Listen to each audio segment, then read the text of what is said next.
Kita mau satu dalam doa di pertemuan kita. Kita mau nyatakan rasa syukur kita kepada Tuhan dan kita mau memberikan yang terbaik bagi hormat dan kemuliaan Tuhan tentunya. Mari sama-sama kita berdoa, merendahkan diri hati kita supaya kita menjadi layak di hadapan Tuhan. Mari kita berdoa. Bapa Sorgawi Allah yang kami sembah di dalam nama Tuhan Yesus Kristus, kami datang ke hadirat-Mu yang kudus di hadapan tahta kasih karunia-Mu. Di bawah kaki salib-Mu kami bersimpuh. Kami memberikan yang terbaik dari apa yang bisa kami berikan hari lepas hari, mulai pekerjaan, kehidupan kami, keluarga kami, tanggung jawab, dan semua nilai-nilai kehidupan kami. Kami terus mengikuti tuntunan daripada kebenaran firman-Mu yang menjadi pelita di langkah hidup kami. Jadikan kami sebagai garam dan terang dunia. Jadikan kami sebagai soko guru. Jadikanlah kami sebagai teladan. Dan biarlah kami juga meneladani Kristus dalam kehidupan kami senantiasa. Bapa kami dalam sorga, dikuduskanlah namamu, datanglah kerajaanmu, dan jadilah kehendakmu di bumi seperti di surga. Berikanlah kami pada hari ini makanan kami secukupnya, dan ampunilah kami akan kesalahan kami seperti kami juga mengampuni orang yang bersalah kepada kami. Dan janganlah membawa kami ke dalam pencobaan, tapi lepaskanlah kami daripada yang jahat, karena Engkaulah yang punya kerajaan dan kuasa dan kemuliaan kekal sampai selama-lamanya. Hanya di dalam berkat nama Tuhan kami Yesus Kristus kami berdoa dan mengucap syukur. Haleluya. Amin. Amin. Puji Tuhan, Bapak Ibu sekalian. Saya senang sekali melihat wajah Bapak Ibu setiap hari, wajah-wajahnya bercahaya, bersukacita, ya. Itu semua oleh karena apa? Oleh karena urapan yang baru hari lepas hari. Jadi, jangan pernah menyerah dengan segala keadaan Bapak Ibu, sebab Tuhan kita adalah Allah yang selalu memberikan pertolongan, ya. Untuk itu Bapak Ibu sekalian, kita mau sama-sama naikkan pujian kali ini, sebuah pujian yang menggambarkan kebesaran, kuasa, dan kasih-Nya di dalam kehidupan kita. Ya, berikut ini adalah pujiannya. Biarlah kita memuji menyembah Tuhan. Kita perkatakan dengan iman pujian ini supaya menjadi pujian yang hidup di dalam perjumpaan kita kali ini.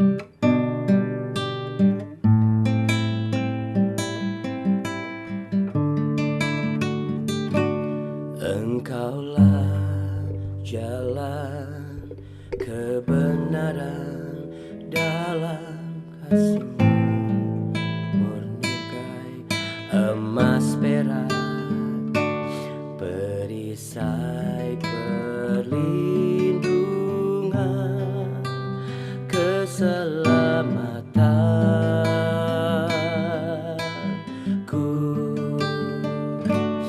Engkaulah jalan kebenaran dalam kasih-Mu, ada kehidupan, penolong yang setia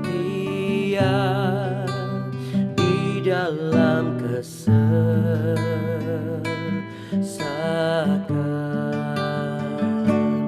bagaikan langit yang membentang, begitu luas kasih Tuhan tiada terhitung.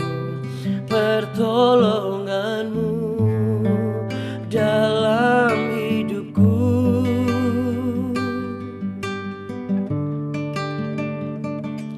bagaikan dalam samudra, begitu dalam kasih Tuhan tiada terhitung. Kesetiaanmu dalam hidupku.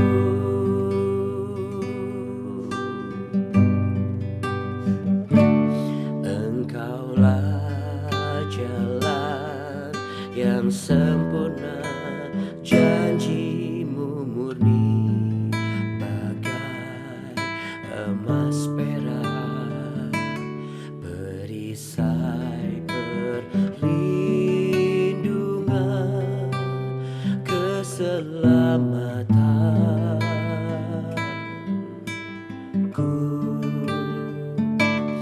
Engkaulah jalan kebenaran, dalam kasih-Mu ada kehidupan.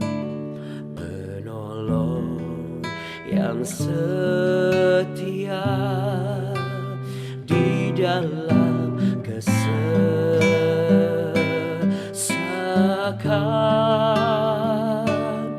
bagaikan langit yang membentang, begitu luas kasih Tuhan tiada terhitung.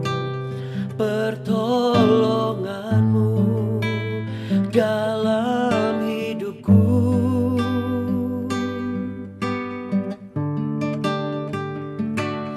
Bagaikan dalamnya samudra, begitu dalam kasih Tuhan tiada terhitung. Kesetiaanmu dalam hidupku.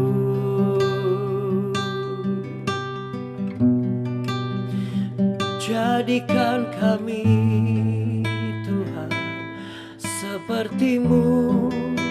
Kami punya kasih, kami punya setia di dalam hidup ini. Haleluya.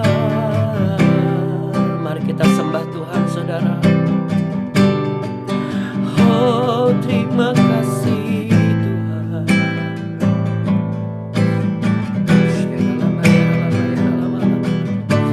Haleluya Tuhan.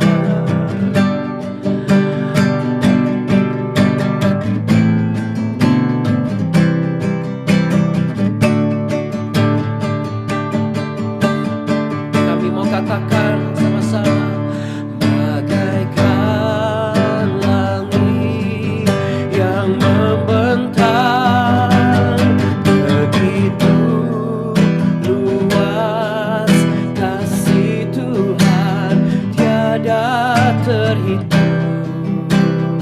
Pertolongan-Mu dalam hidupku.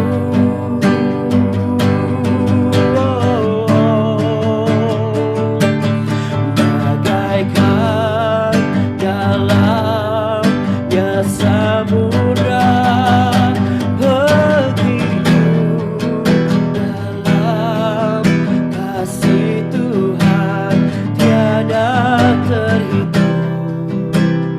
Kesetiaanmu dalam hidupku.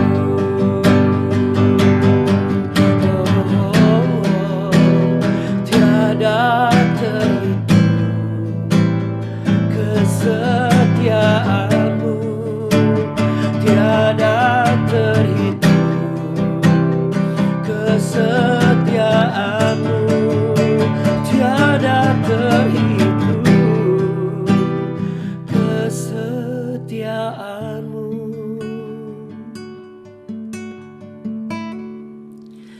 dalam hidupku.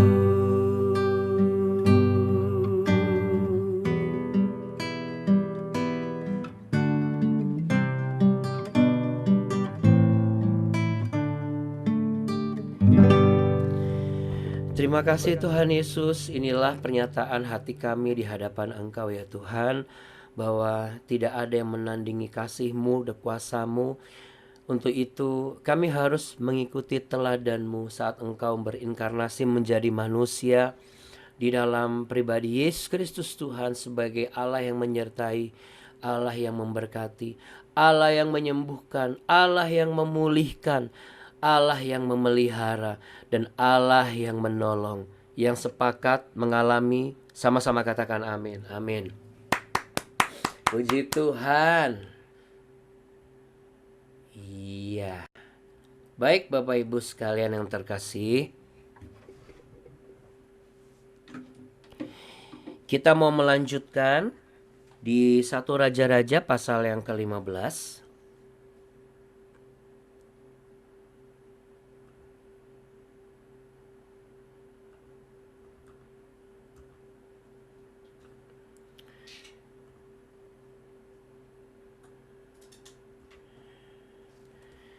Ayat yang pertama sampai ayat yang ke-8. 1 Raja-Raja pasal 15 ayat yang pertama sampai ayat yang ke-8. Dengan perikop Abiam Raja Yehuda.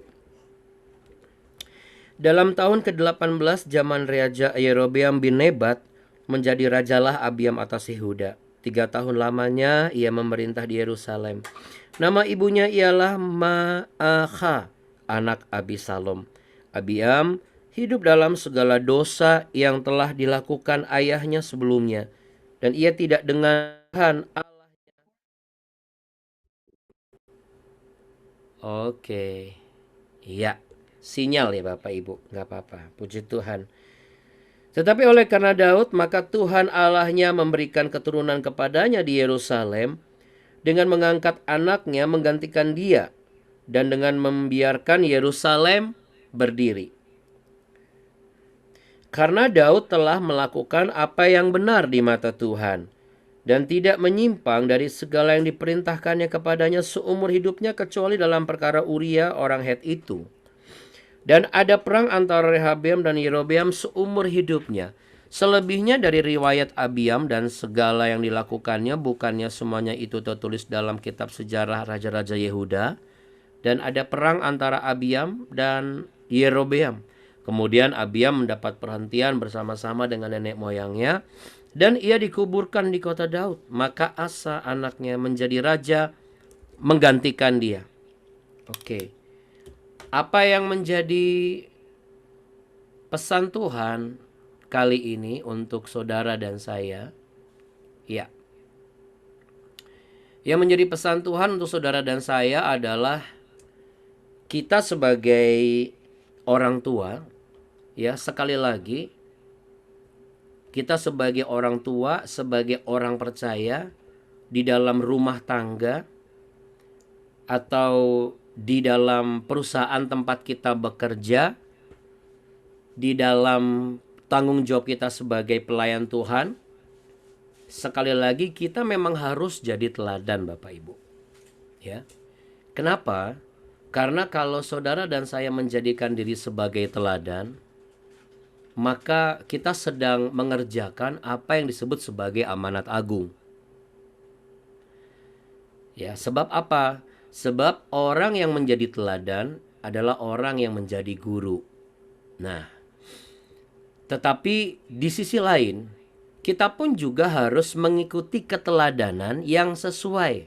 Ya, sesuai artinya bukan sesuai zaman, tetapi sesuai dengan kebenaran. Kebenaran apa? Kebenaran yang diajarkan oleh kitab suci, bukan diajarkan oleh nenek moyang, bukan diajarkan oleh orang tua. Kenapa? Ya, mohon izin maaf. Bukan berarti nenek moyang orang tua kita bersalah dan berdosa, tidak. Tapi saya bicara secara konteks manusia.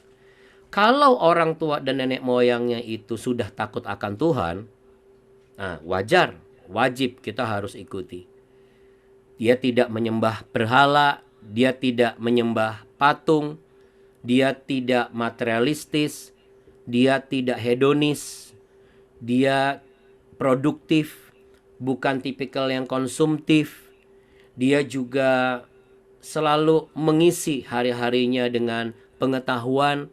Dia mengajarkan bagaimana profesional dalam bekerja. Dia mengajarkan bagaimana menjalankan tanggung jawab sebagai orang tua.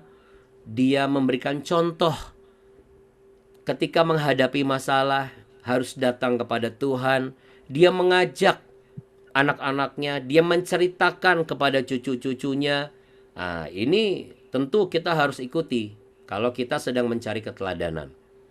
Tetapi kalau hanya sekedar mengikuti secara tradisi, maka kita akan sama seperti Abiam nanti. 3 tahun Abiam jadi raja, Bapak Ibu. Jadi si raja, artinya wah dia jadi pemimpin perusahaan. Oh dia jadi kaya. Oh dia jadi konglomerat. Oh dia jadi hamba Tuhan yang luar biasa misalnya. Oh dia jadi sosok yang benar-benar sukses. Sahamnya di mana-mana. Ibaratnya kalau punya keturunan, 7 turunan tidak akan habis. 7 tanjakan tidak akan selesai. Tetapi apa artinya jikalau hidupnya itu perang terus? Perang apa Abuna di sini? Ya perang dalam diri sendiri. Perang batin. Perang rasa. Perang pikiran. Kepada diri sendiri. Karena saya percaya Bapak Ibu, setiap orang itu punya hati nurani. Ada hati kecil yang selalu mengingatkan, sudah berhenti dari tingkah lakumu. Sudah berhenti dari pikiranmu. Sudah berhenti dari kebiasaan lamamu. Kan kamu sudah ikut BW. Masa kamu gini lagi? Kan gitu. Tetapi untuk orang-orang yang salah mengikuti keteladanan, harusnya dia mengikuti hati kecil dia. Tapi dia justru mengikuti hal yang lain. Hati yang selalu memberikan alasan-alasan yang masuk akal. Hati yang selalu memberikan alasan-alasan yang mendukung ketika dia masih melakukan apa yang sebenarnya dia tahu itu jahat. Jahat di mata manusia, apalagi jahat di mata Tuhan. Karena ada hal yang menurut manusia itu tidak jahat di mata manusia, tapi jahat di mata Tuhan. Apa itu? Kan orang-orang yang belum kenal kebenaran, dia akan menganggap bahwa apa yang dia lakukan tidak jahat di mata manusia. Makanya secara turun-temurun dia wariskan kepada anak, cucunya, buyutnya, cicitnya, dan lain sebagainya. Yang disebut sebagai tradisi. Udah tradisi dari dulu nih keluarga, itu modelnya kayak begini. Bukan nyembah Yesus Kristus. Tuhan itu banyak. Ya banyak jalan lah kalau mau ke surga. Yang penting hidup itu baik, beramal, dan segala macam. Sedangkan Bapak Ibu, untuk masuk ke surga, kalau kita bicara mengenai destinasi hidup orang percaya, tidak akan sampai kalau bukan melalui jalan yang disediakan oleh surga. Dan jalan yang disediakan oleh surga itu hanya tersedia ketika Allah inkarnasi jadi manusia. Namun bukan hanya sekedar sekonyong-konyong dia turun ke dunia lalu menjadi jalan, menjadi juru selamat, menjadi pribadi yang menyelamatkan umat manusia saja, bukan. Tapi dia turun itu menjadi teladan Bapak Ibu. Supaya apa? Supaya kita itu benar-benar menjadikan diri kita sebagai teladan dalam berbuat baik. Jujur dan sungguh-sungguh dalam pengajaran kita kepada orang-orang yang kita pimpin. Baik itu anak cucu di rumah, istri suami di rumah, ataupun karyawan karyawati di kantor. Artinya kita menjadi role model. Kenapa? Karena Yesus Kristus adalah role model orang percaya. Tidak hanya teori. Ketika manusia saja misalnya, emang kenapa Allah tidak menyuruh manusia? Terbukti Daud itu sebenarnya contoh yang tidak sempurna. Tetapi Daud memiliki satu nilai yang berbeda daripada orang-orang yang keturunan dengan Abiam ini.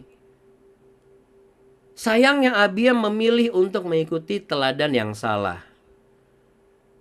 Karena apa? Karena mungkin besar pengaruh dari ibunya, besar pengaruh dari ayahnya, besar pengaruh dari kakek neneknya, besar pengaruh dari saudara-saudaranya, besar pengaruh dari keluarganya. Tapi yang paling besar pengaruhnya itu adalah ayah atau ibunya. Makanya ayah atau ibu, suami atau istri kalau sudah punya anak harus sepakat. Jangan saling mempengaruhi anak satu dengan yang lain. Engkau sebagai sumber perpecahan nantinya. Jadi kalau keluargamu pecah, jangan salahkan Tuhan. Karena apa? Karena jangan-jangan kita sudah menanamkan satu nilai perbandingan dan memberikan pengaruh, tetapi memperkatakan sesuatu dan menjadi contoh yang tidak baik. Mengatakan suami kita buruk, jangan ikutin segala macam dan bagaimana, tapi kita juga buruk contohnya. Kenapa? Karena di depan mata anak kita seakan-akan tidak ada apa-apa, tapi padahal dia menyimpan dendam yang membara,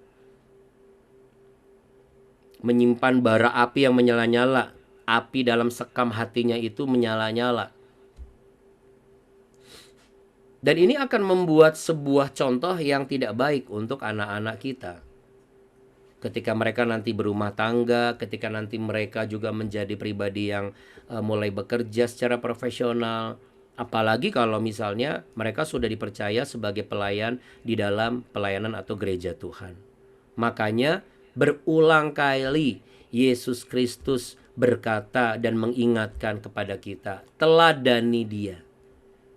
Bagaimana Yesus Kristus mengajarkan banyak hal tentang kasih. Karena dia adalah Allah inkarnasi jadi manusia, maka ia tidak hanya pengajaran tentang kasih saja. Tidak berhenti pada teori saja, tapi menunjukkan lewat sikap hidupnya secara nyata. Sebut saja ketika dalam Matius pasal 20 ayat 26 sampai 27 yang kesimpulannya adalah sama nih seperti anak manusia. Datang bukan untuk dilayani, melainkan untuk melayani dan memberikan nyawanya menjadi tebusan bagi banyak orang di ayat yang ke-28-nya. Dan ini yang diajarkan oleh Tuhan Yesus ya di Matius pasal 20 ayat 26, 27 sampai 28 lah kalau mau lengkap. Dengan cara apa? Secara nyata. Secara nyata. Jadi memang kita memang harus seperti itu. Betul, kita harus bisa melihat bagaimana keteladanan orang yang diberikan hikmat, marifat dan dipakai Tuhan dalam tanda kutip. Tetapi kita bisa lihat Daud saja yang tercatat secara sejarah. Ini kan semua coba kalau kita lihat dari kisah raja-raja semua selalu diakhiri begini. Selebihnya riwayat si A, segala yang dilakukannya semuanya tertulis dalam kitab sejarah-sejarah Raja Yehuda. Berarti kan semua yang dilakukan oleh Daud, kesalahannya Daud plus keteladannya Daud, kesetiaannya Daud kan sebenarnya ditulis. Termasuk juga tingkah laku raja-raja yang tidak tunduk kepada perintah Tuhan. Mereka itu disuruh baca dan diajarkan. Tetapi kenapa mereka ada yang memilih mengikuti teladan yang salah? Nah, Abiam ini mengikuti teladan yang salah. Cuma jadi raja 3 tahun itu pun penuh dengan pergumulan dan peperangan. Seperti yang saya bilang tadi, kalau kita mengikuti teladan yang salah, mungkin kita sampai di puncak keberhasilan kita. Tapi apa artinya kalau semasa itu kita tuh jatuh bangun terus, kencang kendor terus, kita perang berkecamuk terus, tidur nggak tenang, takut ketahuan, keringat dingin kalau ketemu sama suami atau istri. Kita mengatur strategi terus bagaimana supaya tidak ketahuan nih sama badan anti korupsi misalnya gitu.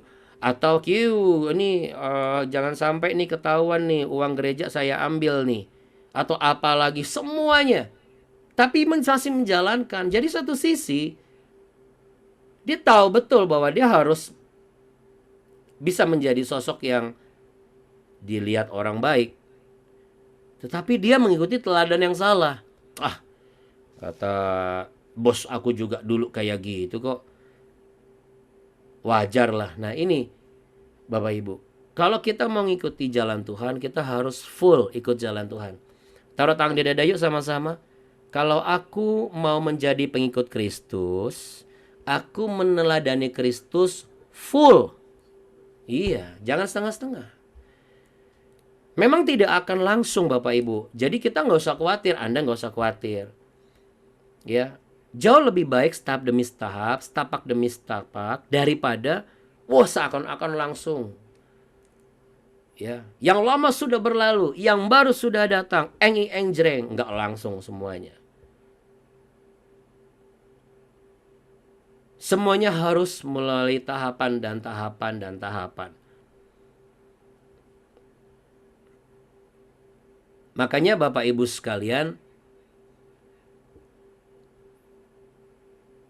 kita juga harus bisa memastikan selama ini saya mengikuti teladan yang benar apa teladan yang salah. Nah itu. Atau setengah salah, setengah benar. Sudahlah, nggak usah setengah-setengah. Karena nanti kalau setengah-setengah, ujung-ujungnya Anda merasa gagal. Percayalah Bapak Ibu, bahkan kegagalan ketika kita datang kepada Tuhan, itu sebagai cara untuk apa? Mengintrospeksi diri kita. Oh saya memang benar, saya gagal selama beberapa dekade kemarin. Jangan kita berkubang dalam, wah saya gagal nih, udahlah, udah kecebur, sekalian kecebur basah semua, udahlah. Ya berenang aja ke tepian, naik dari tempat kecebur itu. Bilas yang bersih, pakai sabun, pikir lagi. Kapan kita nyebur, kapan kita nggak nyebur. Ya kira-kira begitulah. Selama kita masih ada waktu, ada kesempatan, ada nafas kehidupan, amin. Ini adalah anugerah Bapak Ibu. Apalagi Anda masih ikut BW. Dan jangan termakan isu intimidasi dari iblis. Misalnya, kan tidak ada yang sempurna nih. Ya, terus tiba-tiba kita berceloteh kasar lagi. Nah, kalau di antara saudara ada yang kepleset, yang satu yang gak kepleset, jangan ngomong begini. Katanya ikut BW, bangun paling subuh. Marahmu sama masih seperti yang sebelum ikut BW. Udahlah percuma kamu gak usah ikut BW. Gak usah ngomong kayak gitu. Walaupun tergoda untuk ngomong kayak begitu. Karena apa saudara? Ingat, kalau kita ini bisa merasakan hadirat dan juga lawatan Tuhan, itu kan secara supranatural. Ada pribadi juga yang supranatural, tapi tidak lebih berkuasa daripada Tuhan Yesus, yaitu iblis. Jadi iblis pun bisa merangsek dengan cara untuk menjatuhkan mental kita, dan udahlah percuma kamu itu. Akhirnya malah kita nggak ikut lagi, kita nggak setia lagi. Supaya apa Bapak Ibu? Supaya usaha Bapak Ibu juga, supaya begini, kita semua lah, kita berhasil nih. Tapi dalam keberhasilan kita itu berkecamuk terus. Nah itu berarti ada yang harus diperbaiki. Dapat sih tender, dapat sih target tercapai. Tapi selama target itu tercapai, itu perangnya berkecamuk terus, sama seperti Abiam. Berarti ada yang harus dikoreksi. Jangan-jangan kita mengikuti teladan yang salah. Atau kita setengah benar, setengahnya salah. Lihat, ada satu keuntungan ketika kita menjadi pribadi yang mengikuti sebenarnya. Yaitu apa? Ketika kita mengikuti teladan yang benar, sebenarnya Tuhan memiliki sebuah pertimbangan sama seperti ini. Abiam ini dikasih 3 tahun jadi raja. Pertimbangannya apa sih? Karena Tuhan melihat sosok Daud. Nah, kita juga rindukan Bapak Ibu sebagai orang tua. Anak-anak kita ini kan tidak selamanya akan lancar-lancar jaya terus. Seandainya kelak nanti, kita nggak boleh menyangkal hal ini. Karena kita pun juga mantan atau bekas produk gagal loh. Ya, kadang-kadang kita juga keliru begini. Harus sempurna banget anak kita. Kita sudah mematahkan dan menyangkal bahwa anak kita ini tidak akan gagal. Kita lupa bahwa kita tuh bekas produk gagal loh. Kita bekas produk najis. Kita bekas produk yang expired. Kita bekas produk yang terbuang loh. Kita ini sampah loh sebenarnya. Sebelum ketemu Yesus Kristus, sebelum kita terima Yesus, sebelum kita tahu firman Tuhan, sebelum kita benar-benar bertumbuh, kita tuh sampah semua Bapak Ibu. Tetapi Tuhan Yesus ambil kita dari tumpukan sampah dunia ini. Dia jadikan kita sebagai sampah yang ibaratnya berharga gitu. Bukan recycle, tapi diperbaharui, dibuat jadi baru. Jadi jangan kita menolak dan menyangkal ketika anak-anak kita ternyata kepleset. Supaya kita tidak menjadi pribadi yang tidak ingat kita tuh berasal dari mana. Supaya kita bisa menjadi orang tua yang bijaksana dan punya belas kasih tuh yang besar dan sabar yang gak terbatas. Rahasianya adalah apa? Jangan pernah lupa kita tuh dulu bekas produk yang gagal. Jangan pernah menganggap karena kita sudah orang tua, lalu kita merasa bahwa anak-anak muda kalau misalnya bikin salah, kita langsung hakimi mereka, langsung sudutkan mereka, pojokkan mereka. Ketika karyawan itu salah, kita pojokkan mereka. Baru salah sekali kita langsung depak. Jangan lupa, sebelum jadi bos kita juga dulu karyawan. Bahkan ketika kita meneruskan usaha dari ayah kita pun juga bekas berapa kali gagal teruskan. Jadi kalau anak-anak kita mengalami kegagalan-kegagalan, rahasia supaya kita ini selalu punya sabar, tidak langsung mengutuki dia. Ingat, kita juga dulu bekas orang gagal Bapak Ibu. Jangan lihat sekarangnya, lihat dulunya.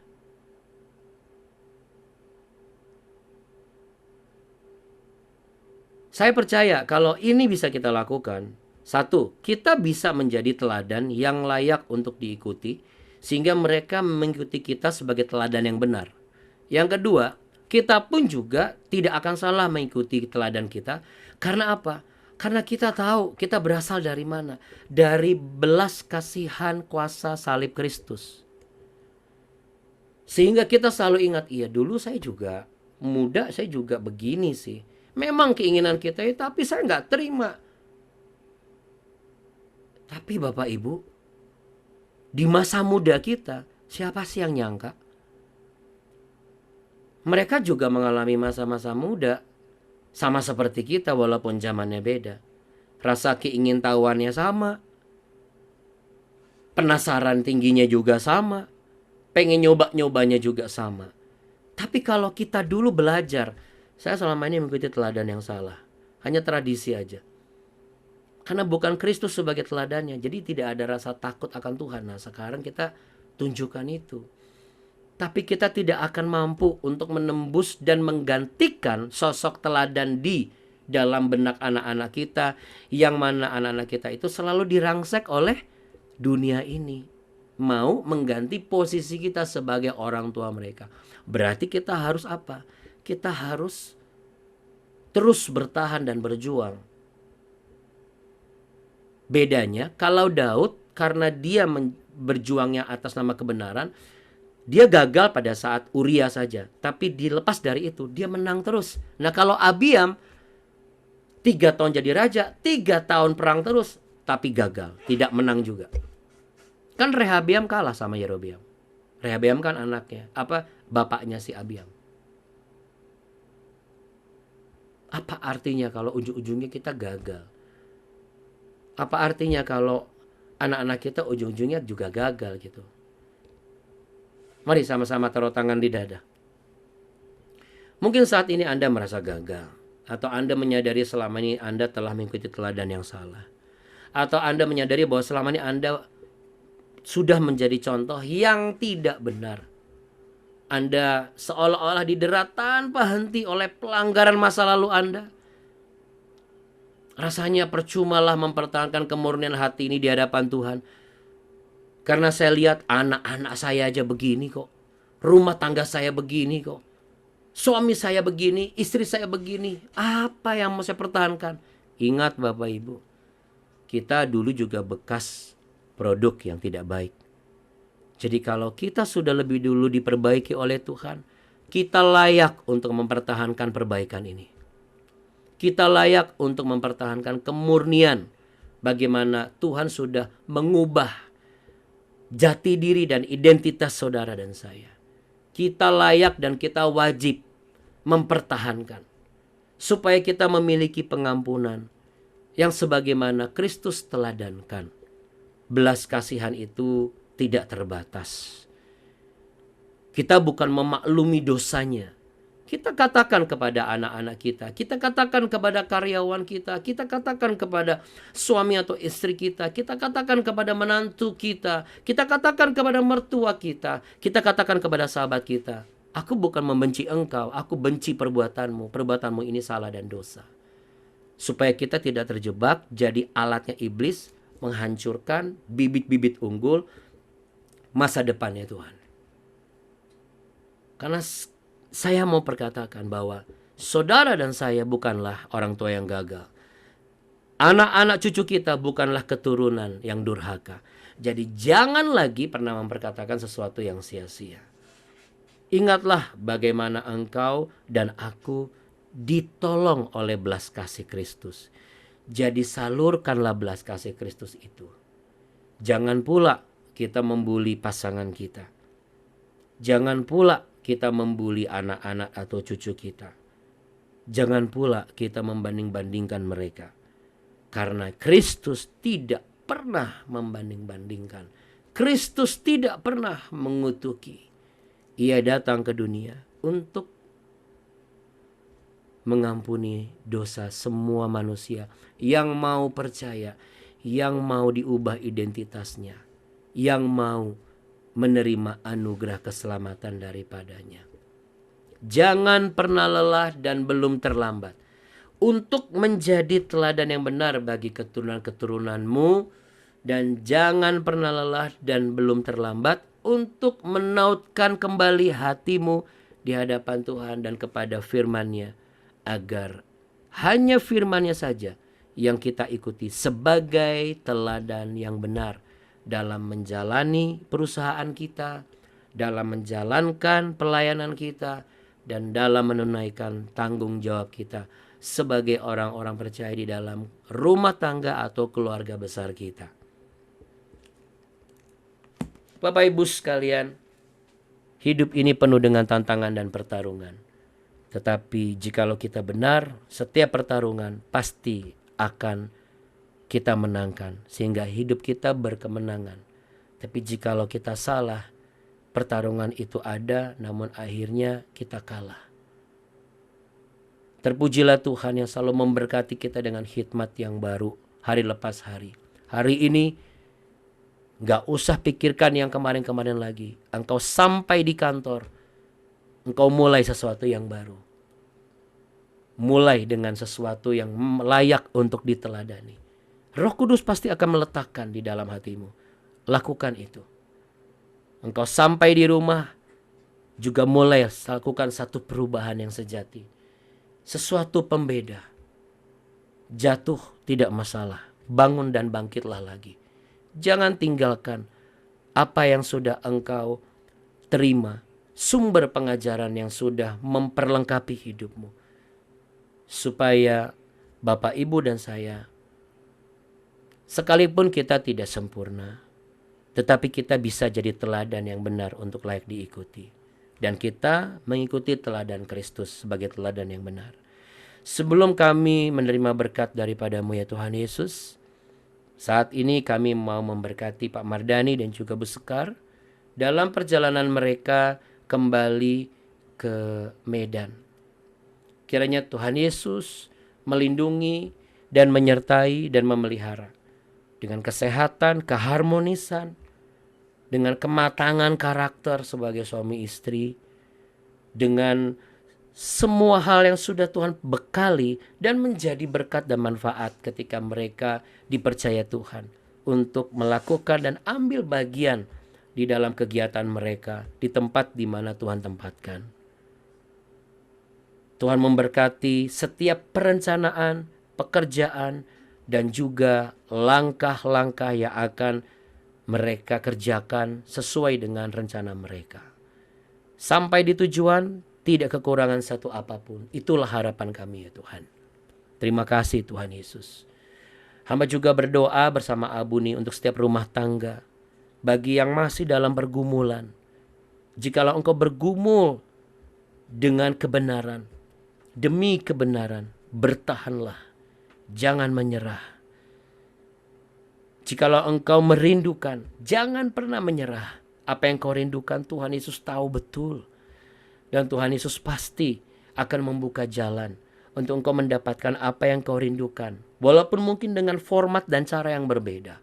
Tetapi Tuhan tahu betul kapan Dia akan memberikan kepadamu. Dan para istri tetaplah jadi teladan bagi suami. Suami tetaplah jadi teladan bagi para istri. Dan bagi bapak ibu tetaplah jadi teladan bagi anak-anakmu dan cucu-cucumu. Dan bagi engkau yang menjalankan profesi secara profesional, jadilah sebagai teladan di tengah-tengah komunitasmu. Bertahanlah dan jangan menyerah. Karena orang-orang yang tidak menyerah seperti Daud punya tempat istimewa. Kalau ada pribadi-pribadi yang mungkin masih salah jalan, Tuhan masih mempertimbangkan kualitas hidup kita. Karena karena kita, anak-anak cucu kita, diizinkan Tuhan diberi kesempatan. Tentu kita boleh berdoa agar masa depan mereka juga gemilang dan mampu mengalahkan dunia ini. Terima kasih ya Tuhan Yesus untuk damai sejahtera-Mu dan sukacita-Mu berlimpah dalam hidup kami. Kami siap menerima berkat-Mu karena kami juga siap untuk Kau pakai menjadi berkat bagi banyak orang dan bagi yang memberkati kami. Bapak Ibu sekalian, terimalah berkat damai sejahtera cinta kasih Tuhan di dalam nama Yesus Kristus Allah kita dan pertolongan dan persetujuan yang manis bersama Roh Kudus. Tuhan Yesus memberkatimu berlimpah-limpah. Tuhan Yesus menyinarimu dengan wajah-Nya dan memberimu kasih karunia. Tuhan Yesus menghadapkan wajah-Nya kepadamu untuk memberimu pengharapan dan masa depan yang indah pada waktunya. Di dalam Yesus, engkau akan mampu menjadi teladan yang benar. Karena kita semua sepakat menjadikan Yesus sebagai teladan yang benar untuk kita ikuti. Dalam nama Bapa, Anak, dan Roh Kudus, dalam berkat nama Tuhan Yesus Kristus. Haleluya. Amin. Amin Bapak Ibu sekalian. Terima kasih ya. Selamat bekerja Pak Mardani. Jangan ada barang yang tertinggal. Apalagi jangan sampai Bu Sekar tertinggal. Gak mungkin. Kalau ketinggalan mungkin nggak dimasak. Dicari Pak Mardani. Mana nih Bu Sekar? Pasti gitu. Sama Bu Sekar juga, mana suamiku ini. Baru mikir tasnya, baru yang lainnya ya. Iya. Terima kasih ya Bunda selalu. Terima kasih ya Bunda. Terima kasih ya Buni. Terima kasih ya Bunda. Terima kasih ya Bunda Abuni. Sama-sama Bapak Ibu. Memberkatin perjalanan kita. Amin. Terima kasih Bu. Terima kasih. Semuanya tanpa pulang dan berkata. Terima kasih Terima kasih Kakak. Kakak. Ya. Berkati perjalanannya ya itu Eda. Terima kasih Toh. Amin. Jalan sehat sampai tujuan.